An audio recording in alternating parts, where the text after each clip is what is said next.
Meaning of macroeconomics. The term macroeconomics is a combination of two words, macros and economics. The term macro is derived from Greek word macros, which means large. Macroeconomics is a study of aggregates.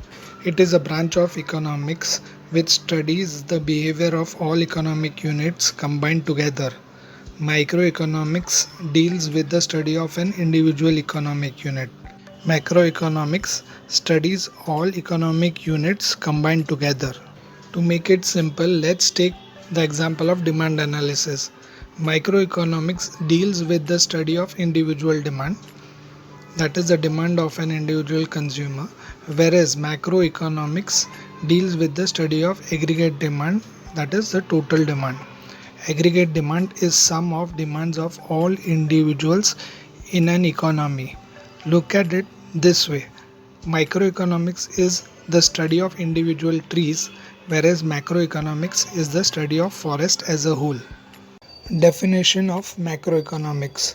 Macroeconomics deals not with individual quantities as such, but with aggregates of these quantities, not with individual incomes, but with national incomes, not with individual prices, but with price level, not with individual outputs, but with the national output. Features of macroeconomics. First, study of aggregates. Macroeconomics involves the study of the nation's economy as a whole. It is a study of economy wide aggregates such as aggregate demand, aggregate supply, total employment, total investment, total consumption, etc. Lumping method. Macroeconomics uses the lumping method. In this method, economic units are lumped together and studied. For example, national income, aggregate demand, etc. Individual units are ignored. General equilibrium analysis. Macroeconomic analysis is based on general equilibrium analysis. General equilibrium analyzes the economy as a whole rather than analyzing single markets.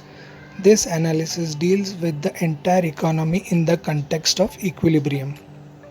Economic analysis. Macroeconomics is also referred to as theory of income and employment or simply income analysis.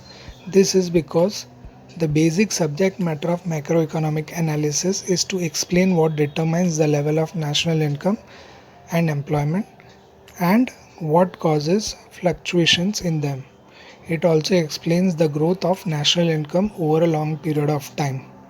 Policy oriented. According to prominent economist Keynes, macroeconomics is a policy oriented science. Macroeconomic analysis is useful in formulating suitable economic policies to promote economic growth, to control inflation, to generate employment, to pull the economy out of recession, etc. Dynamic science. Macroeconomics studies the changes in aggregate economic variables like aggregate demand, aggregate supply, etc., and analyzes the dynamic nature of the economy. It helps us to study the progress of economy over a period of time.